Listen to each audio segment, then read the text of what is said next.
మోక్ష మార్గాలు. మనకి మోక్షం ఎలా వస్తుంది అనేది ఒక పెద్ద ప్రశ్న. అయితే అసలు మోక్షం రావటం ఏమిటి? మోక్షం అనేది నీ దగ్గరే ఉంది కదా. ఆ మోక్షం అనేది ఎక్కడి నుంచో రాదు. అది ఏ బస్సులోనో, రైల్లోనో, విమానంలోనో ప్రయాణం చేసి నీ దగ్గరికి రాదు. అది నీ దగ్గరే ఉంది. దాన్ని నువ్వు అందిపుచ్చుకోవాలి, అంతే కావాల్సినటువంటిది. నీ దగ్గరే ఉన్నది అని అంటానికి ఎలాగండి? ఎలా ఉంది మన దగ్గర అంటే ఈ శరీరంలో ఉన్నటువంటి జీవాత్మ అని అంటూ ఉన్నాం, బాహ్య ప్రపంచంలో ఉన్నటువంటిది పరమాత్మ అని అంటూ ఉన్నాం. ఈ పరమాత్మ చరాచర జగత్తు అంతా కూడా నిండి ఉన్నది. అటువంటి ఆ పరమాత్మే కదా నీ శరీరంలో ఉన్నది. సృష్టి జరిగినప్పుడు ఆ పరమాత్ముడు ఈ శరీరంలో నేను లేకపోతే ఎలాగా అని భావించినటువంటి వాడై ఈ శరీరంలో బ్రహ్మరంధ్రం గుండా ప్రవేశించాడు. కాబట్టి నీ శరీరంలో ఉన్నది ఎవరు? ఆత్మే. ఆత్మ అంటే పరమేశ్వరుడు. అయితే ఆ ఆత్మ జీవుడిలో ఉన్నది కాబట్టి జీవాత్మ అనబడుతూ ఉన్నది. దేహంలో ఉంది కాబట్టి దేహాత్మ, జీవుల్లో ఉన్నది కాబట్టి జీవాత్మ అనబడుతూ ఉన్నది. మరి బయట ఉన్నటువంటి ఆత్మ అది పరమమైనటువంటి ఆత్మ, అందుకే దాన్ని పరమాత్మ అని అంటూ ఉన్నాం. చరాచర జగత్తంతా కూడా వ్యాపించి ఉన్నది. సర్వం కిల్విదం బ్రహ్మ, అంతా బ్రహ్మమయం. మరి ఇప్పుడు ఈ జీవాత్మ పరమాత్మని చేరుకోవటమే మోక్షము అన్నాం. అవి చేరుకోవటం అంటే ఒరిజినల్గా దానికి ఏ స్థానం నుంచి అది వచ్చిందో ఆ స్థానానికి వెళ్ళిపోతుంది. ఈ జీవాత్మ ఎక్కడి నుంచి వచ్చిందో అక్కడికి వెళుతుంది. ఎక్కడి నుంచి వచ్చింది అంటే పరమాత్మే కదా, కాబట్టి మళ్ళీ పరమాత్మలో లీనమవుతుంది. అలా లీనం కావాలి అంటే ఏం చేయాలి? వచ్చిన మార్గం ద్వారానే వెళ్ళిపోవాలి. వచ్చిన మార్గము ఎలా వచ్చింది? దేహంలోకి పరమాత్మ బ్రహ్మరంధ్రం గుండా ప్రవేశించాడు అని చెప్పుకుంటున్నాం మనం. మళ్ళీ ఆ బ్రహ్మరంధ్రం గుండానే బయటకు కనుక వెళ్ళిపోయినట్లయితే అప్పుడు ఈ జీవాత్మ పరమాత్మ రెండు కూడా ఒకటే అయిపోతాయి. అదే మోక్షము, అదే కైవల్యము, అదే సాయుధ్యము అని అంటూ ఉన్నాం. అయితే ఈ బ్రహ్మరంధ్రం గుండా జీవాత్మ బయటికి వెళ్ళాలి అంటే దానికి కొన్ని పనులు జరగాలి. ఏమిటవి?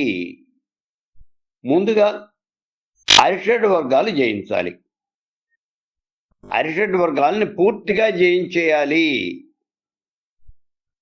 అరిషడ్ వర్గాలు అంటే కామ, క్రోధ, లోభ, మోహ, మద, మాత్సర్యములు, వీటన్నింటిని కూడా జయించాలి. అలాగే నేను, నాది అనే అహంకార మమకారాలు ఏవి కూడా నీకు ఉండకూడదు. అప్పుడు మాత్రమే నీలో ఉన్నటువంటి ఈ జీవాత్మ బ్రహ్మరంధ్రం గుండా బయటకు వెళ్ళి పరమాత్మని చేరగలుగుతుంది. ఇక్కడ అరిషడ్ వర్గాలను పూర్తిగా జయించిన తర్వాత, నేను, నాది అనే అహంకార మమకారాలను వదిలివేసిన తర్వాత నిరంతరము పరమేశ్వరుడి యొక్క ధ్యానంలో నేను కాలం గడపాలి. సర్వం ఖిల్విదం బ్రహ్మ, చరాచర జగత్తంతా కూడా పరబ్రహ్మ స్వరూపమే. ఎక్కడ చూసినప్పటికీ కూడా పరమేశ్వరుడే కనిపిస్తూ ఉన్నాడు. నువ్వు బ్రహ్మ, నేను బ్రహ్మ, పక్కన ఉన్నవాడు బ్రహ్మ, నా పక్కన తిరుగుతున్నటువంటి క్రిమి కీటకాలు కూడా బ్రహ్మమయము. ఈ జగత్తులో ఉన్నటువంటి అడవులు, ఎడారులు, లోయలు, కొండలు, పర్వతాలు, నదులు అన్నీ కూడా బ్రహ్మమయమే. అసలు బ్రహ్మం కానటువంటిది ఏది లేదు అనేటటువంటి భావనకి మనం రావాలి. మరి సాకార బ్రహ్మని ఉపాసన చేసేటప్పుడు అంతా సాకార బ్రహ్మమయము. ఉదాహరణకి మనం శ్రీకృష్ణ పరమాత్మని ఉపాసన చేస్తూ ఉన్నాం. ఆ శ్రీకృష్ణుడే మనకు అంతా కనిపించాలి. జగత్తంతా కృష్ణమయము ఇలాగే మనకు కనిపించాలి. ఎక్కడ చూసినప్పటికీ కూడా నీలోను, నాలోను, పక్క వాళ్ళలోను, ఎదుటి వాళ్ళలోను, అందరిలోనూ కూడా శ్రీకృష్ణ పరమాత్ముడే కనిపించాలి. అలా కనిపించినటువంటి రోజున నీలో ఉన్నటువంటి జీవాత్మ కాస్త పోయి పరమాత్మలో లీనమవుతుంది. అటువంటి స్థితికి నువ్వు చేరుకున్నావు అని అప్పుడు మనం చెప్పచ్చు. మరి అయితే ఈ కామక్రోధ లోభ మోహ మద మాత్సర్యాలు ఈ 6 కూడా అరిషడ్ వర్గాలు కదా. ఈ అరిషడ్ వర్గాల్ని ఎలా, వీటిని జయిస్తే కదా మనకి ఈ మోక్షం వచ్చేది. మరి వాటిని జయించడం ఎట్లా? ఇక్కడే ఒక చిన్న విషయం మనం తెలుసుకోవాలి. శ్రీకృష్ణుడు ఈ విషయాన్నే మనకు నొక్కి ఒక్కాణించాడు. ఏమంటాడు అంటే, ఈ అరిషడ్ వర్గాల్నే మనం సాధనాలుగా చేసుకుని, ఇవే సాధనాలు, ఇవే మెట్లు, వీటి మీద నుంచే ఎక్కి పైకి వెళ్ళి మోక్ష మార్గాన్ని చేరుకోవయ్యా అన్నాడు. వాటిలోనే పూర్తిగా నువ్వు మునిగిపోయినట్లయితే నీకు మోక్షం అనేది వస్తుంది అని చెప్పాడు. ఎలా వస్తుంది? ఈ అరిషడ్ వర్గాల్లో మొట్టమొదటిది కామం. కామక్రోధ లోభ మోహ మద మాత్సర్యాలు కదా. ఇందులో మొట్టమొదటిది కామం. ఈ కామము, దీనివల్లనే నువ్వు మోక్షం సాధించవచ్చు అన్నాడు. మరి కామము అంటే ఏమిటి? కోరిక, ఆసక్తి, అనురక్తి. ఇది నాకు కావాలి, దీన్ని నేను పొందాలి, ఇది నాకు దక్కాలి. ఇదే తీవ్రమైనటువంటి కోరిక, అది నాకు కావాలి అనేటటువంటి తహతహ. ధర్మార్థ కామ మోక్షాలు అని మనం చెప్పుకున్నాం కదా. ఈ 4 ఉన్నటువంటి కామం ఇదే. అది నాకు కావాలి అనేటటువంటి తీవ్రమైన తహతహ, అదే కామము అంటే. ఈ కామం ద్వారానే మనం మోక్షం సాధించవచ్చు. ఎలా ఎలా సాధిస్తారు మీరు అని అంటే, భాగవతంలో మనకి గోప స్త్రీలు, గోపికలు, వీళ్ళంతా కూడా కనిపిస్తారు. ఈ గోపికలంతా కూడా శ్రీకృష్ణ పరమాత్ముడు అంటే విపరీతమైనటువంటి భక్తి ప్రపత్తి ప్రదర్శిస్తూ ఉంటారు. ఇక్కడ చిన్న అనుమానం వస్తుంది, ఒక గోపికలేనా, మిగిలినటువంటి వాళ్ళు కాదా అని. మీకు ఒక పేరు కోసం అక్కడ గోపికలు అని చెప్పామంతే. ఆ శ్రీకృష్ణ పరమాత్ముడు చుట్టూ ఉన్నటువంటి గోపాలురు, గోపికలు అందరూ కూడా, అక్కడ ఉన్నటువంటి పశుపక్షాదులు కూడా శ్రీకృష్ణ పరమాత్ముడు కావాలి కావాలి కావాలి అనే కోరుతూ ఉన్నాయి. మనకి చూడండి, భాగవతంలో అనేక చోట్ల చెప్పబడుతుంది.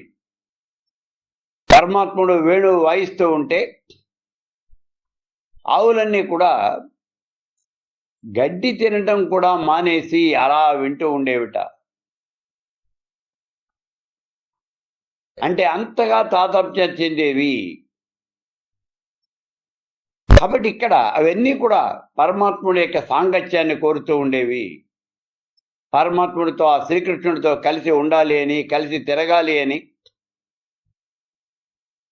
ఇలా ఎల్ల వేళలయందు కూడా కలిసే ఉండాలి అని అలా భావన చేస్తూ ఉండేవాళ్ళు. ఆ గోపికలు కానీ, గోపాలులు కానీ అందరూ కూడా, అక్కడ ఉన్నటువంటి గోవులతో సహా. ఇలా ఉండి ఉండి వాళ్ళు శ్రీకృష్ణ పరమాత్మలో ఐక్యం చెందారు. అంటే పరమాత్ముడు తప్పించి ఇంకెవరూ కూడా వాడికి కనిపించలేదు వాళ్ళకి. అందుకే భాగవతంలో కృష్ణుడు ఒక చోట చెప్తాడు, మోక్షం ఎలా పొందాలి అంటే, అక్కడ అంటాడు, అర్జునుడు అడుగుతాడు కృష్ణుడిని, ఓ పరమాత్మ, మోక్షం రావడానికి మార్గం ఏమిటో చెప్పవలసింది అని. భాగవతంలో ఉన్నటువంటి గోపకాంతలంతా ఎలా అయితే నన్ను కీర్తించారో అలా గనక నువ్వు కూడా చేసినట్లయితే నీకు మోక్షం వస్తుంది అంటాడు. వాళ్ళు ఎలా కీర్తించారు? ఉదయం లేస్తూనే, మంచం మీద నుంచి లేస్తూనే కృష్ణ కృష్ణ అంటూ లేచేవాళ్ళు. మంచం మీద నుంచి కాలు కింద పెట్టినప్పటి నుంచి మళ్ళీ రాత్రి పడుకోబోయేదాకా ఏ పని చేస్తున్నప్పటికీ, పశువులకు మేత వేయనివ్వండి, ఆ గోశాల బాగు చేయనివ్వండి, పశువులకి పాలు తీయనివ్వండి, లేదా దూడల్ని వదలనివ్వండి, గోవులు కాస్తూ ఉన్నప్పుడు కానీ, పొలం పనులు చేసుకుంటూ ఉన్నప్పుడు కానీ, ఏ పనులు చేస్తున్నప్పటికీ కూడా కృష్ణ కృష్ణ కృష్ణ అంటూనే వాళ్ళ పనులు చేసేవాళ్ళు. కృష్ణ అనేటటువంటి నామం తప్ప ఇంకొక నామం అనేది వాళ్ళకి తెలియదు. అది ఏమిటి అంటే ఆ పరమాత్ముడి మీద వాళ్ళకు ఉన్నటువంటి విపరీతమైనటువంటి భక్తి, ఆయనతో పాటుగా ఉండిపోవాలి అనే కోరిక. అందుకే మనకి బాలకృష్ణుని లీలలు అనేవి చాలా ప్రసిద్ధి చెందాయి. చూడండి, గోవర్ధనోద్ధరణం, గోపికా వస్త్రాపహరణం, రాక్షస సంహారం, ఇవన్నీ కూడా సామాన్యమైనటువంటివి కాదు. అటువంటి భక్తుల కోసం పరమాత్ముడు ఏ పనైనా చేస్తాడు. తనను ఆశ్రయించినటువంటి ఆ గోపాలునందరినీ కూడా రక్షించడానికి, గోపికలను రక్షించడం కోసమే గోవర్ధనగిరిని ఎత్తాడు. చిటికెన వేలి మీద గోవర్ధనగిరిని నిలబెట్టాడు.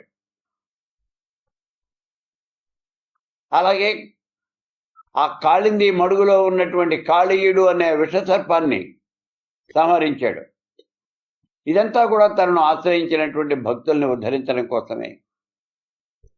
కాబట్టి భగవానుణ్ణి గనక, ఆ భగవంతుణ్ణి గనక మనం ఏ రకమైనటువంటి ఆలోచన సంకోచమో లేకుండా ఆశ్రయించినట్లయితే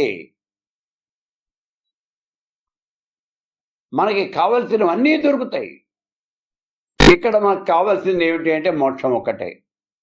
లౌకికమైనటువంటి సుఖాల మీద మనకి కోరిక అనేది ఉండదు. ఇక్కడ విషయం ఏమిటి అంటే ఒక్కదాన్ని మనం గుర్తుపెట్టుకోవాలి. అద్వైతం అనేది తలకెక్కదు అని చెప్తాడు. అద్వైత సిద్ధాంతాన్ని ఎంత బోధించినా మనకి తలకెక్కదు, పట్టుబడదు. కానీ ఒకవేళ పట్టుబడితే అది మిమ్మల్ని వదిలిపెట్టిపోదు. పట్టుబడిందా అసలు మిమ్మల్ని వదలదు ఇంకా. అలాగే ఇక్కడ ఈ తాదాత్మ్యత, తత్పరత, ఇవి కూడా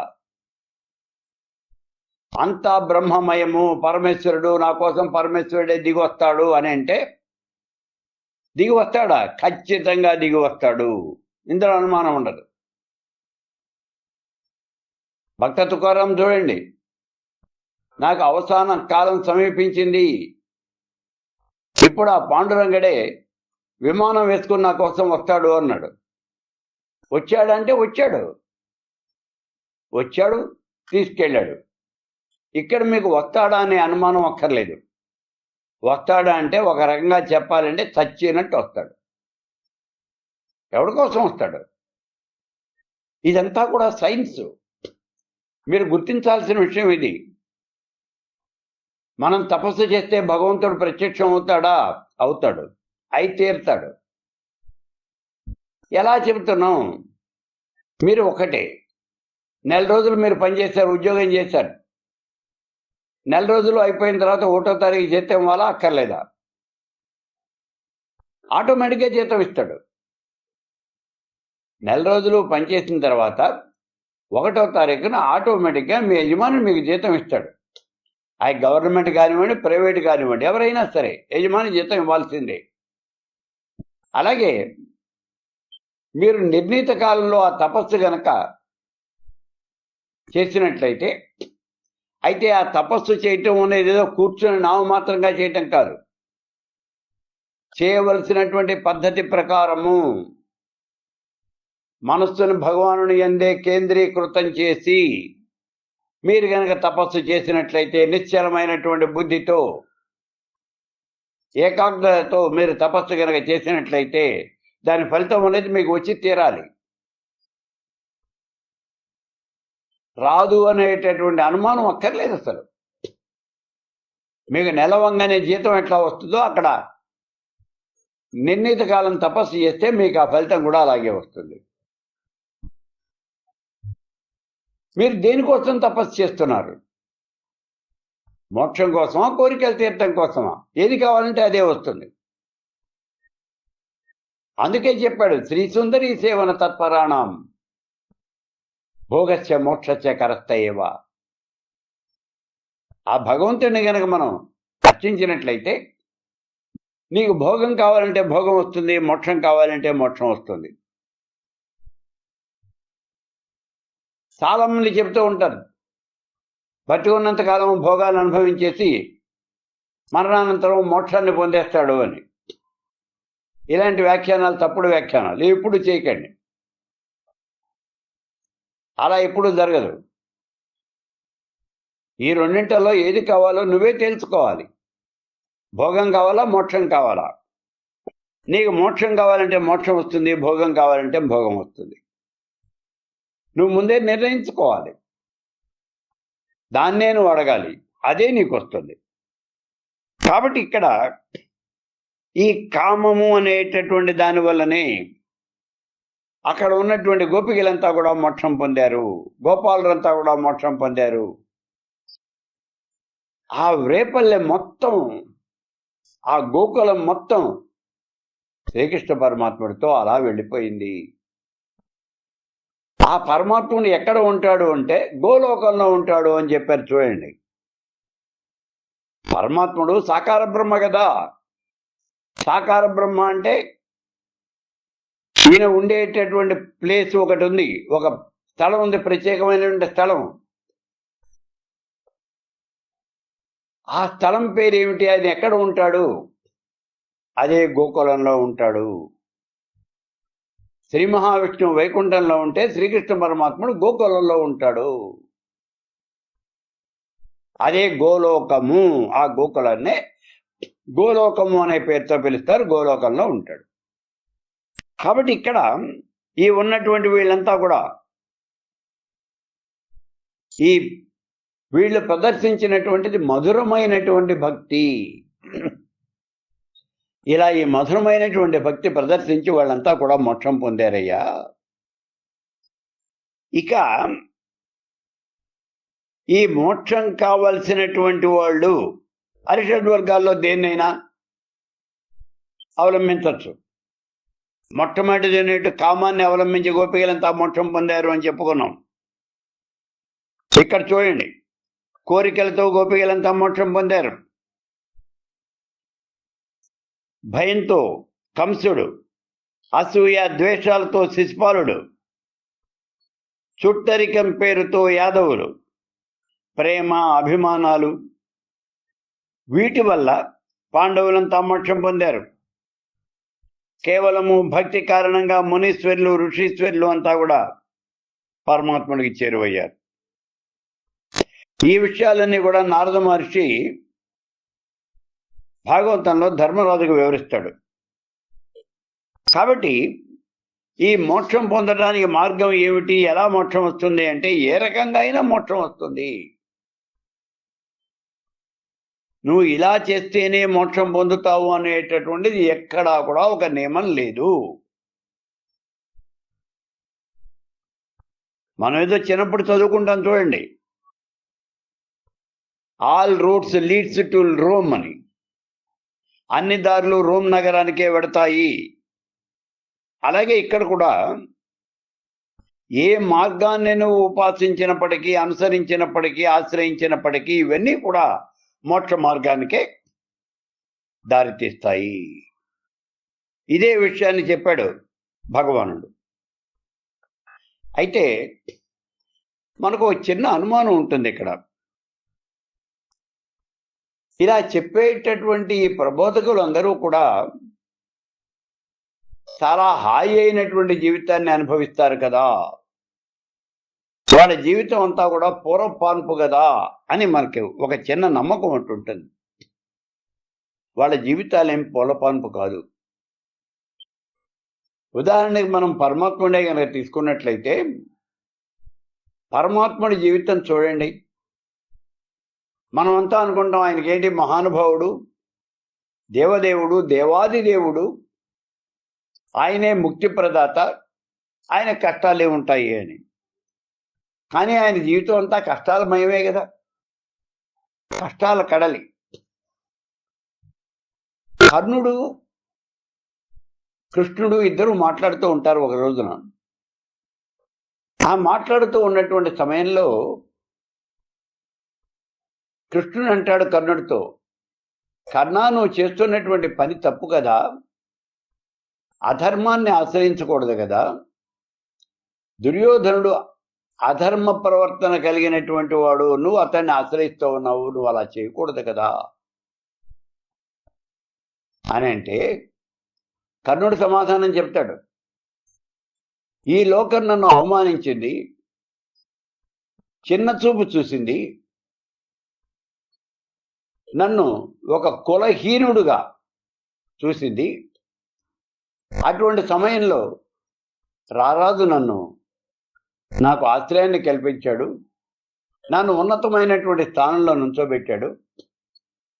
అందుకని నేను ఆయన పక్షాన్ని ఉంచున్నాను. నన్ను ఈ రకంగా అవమానించినటువంటి ఈ లోకం మీద ప్రతీకారం తీర్చుకోవటానికే నేను నిర్ణయించుకున్నాను అంటాడు. అప్పుడు పరమాత్ముడు చెప్తాడు, కర్ణా, నీకు జరిగినటువంటిది అన్యాయమే, నేను కాదనలేదు, నేను ఒప్పుకున్నాను. అంత మాత్రం చేత లోకం మీద నువ్వు ప్రతీకారం తీర్చుకోవచ్చా? లోక నాశనానికి కారణమయ్యే పన్ను నువ్వు చేయవచ్చా? ఉదాహరణకి నా జీవితమే చూడవయ్యా. నేను పుట్టింది చెరసాలలో, పెరిగింది పశువుల పాకల్లో, గోశాలల్లో, పేడకంపు మధ్యన పెరిగాను. నేను పుట్టినటువంటి కొద్ది రోజులకే పూతన అనే రాక్షసు నా మీద దండయాత్ర చేసింది, నన్ను సంహరించాలని ప్రయత్నం చేసింది. ఆ తర్వాత ఒక్కొక్కళ్ళుగా అనేక మంది రాక్షసులు నన్ను చంపాలి అని ప్రయత్నం చేశారు. కాబట్టి దినదినము నాకు గండమే. నా బాల్యం అంతా ఎక్కడ? పశువుల్ని కాచుకోవటంతోనే సరిపోయింది నాకు. 14 సంవత్సరాలు వచ్చేదాకా నాకు అక్షరాభ్యాసం కూడా జరగలేదు, నాకు విద్యాబుద్ధులు లేవు. చూడండి, కంసమహారాజును సంహరించే వరకు కృష్ణుడు వనమాల దిద్దల, ఆయన గురుకులానికి పంపలా. నందుడు అమితమైనటువంటి గారాబంతో శ్రీకృష్ణుడిని ఆ గోవులు కాచడానికే పంపించాడు. ఆ ఇంటి దగ్గర అలాగే ఉండిపోయాడంతే. ధనుర్యాగానికి కంసుడు పిలిపించాడు. ఆ సమయంలో కంస సంహారం అనేది జరిగింది. అప్పుడు వసుదేవుడు బలరామకృష్ణులు ఇద్దరూ కూడా తన కుమారులే అనేటటువంటి మాటని నందుడికి చెప్పి వాళ్ళిద్దరిని అక్కడే అట్టి పెట్టుకున్నాడు. అప్పటి నుంచి సాందీపుడి దగ్గరికి విద్యాభ్యాసం కోసం పంపించాడు.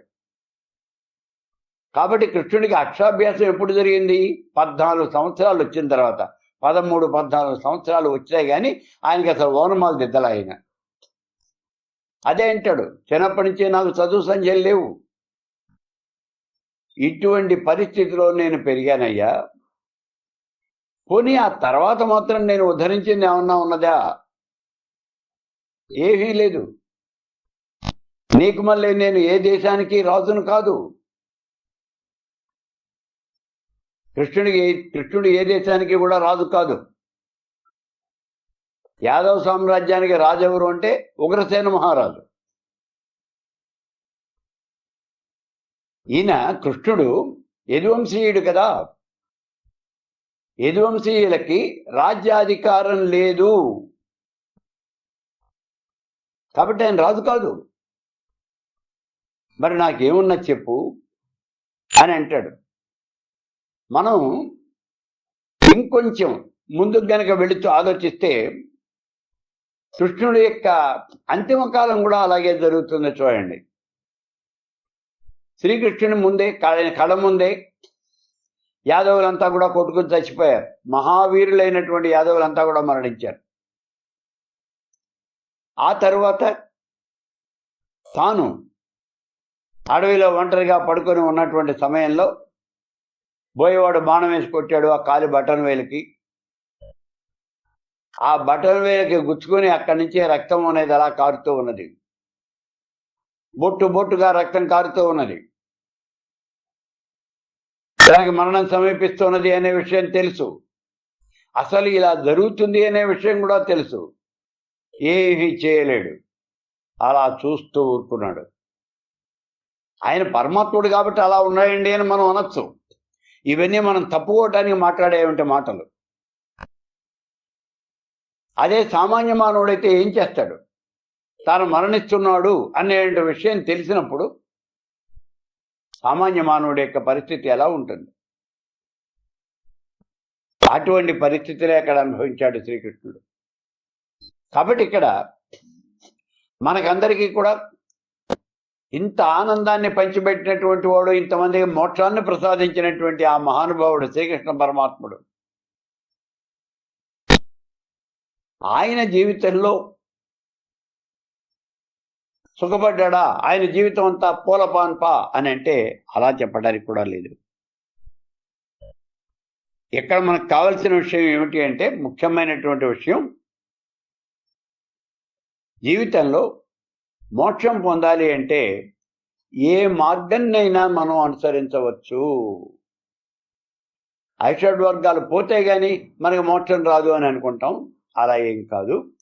అరిషడ్వర్గాలు ఉన్నప్పటికీ కూడా ఆ అరిషడ్వర్గాల్ని ఆసరాగా చేసుకుని మనం మోక్షాన్ని పొందవచ్చు అనే విషయాన్ని మనకి పరమాత్ముడు తెలియజేస్తూ ఉన్నాడు.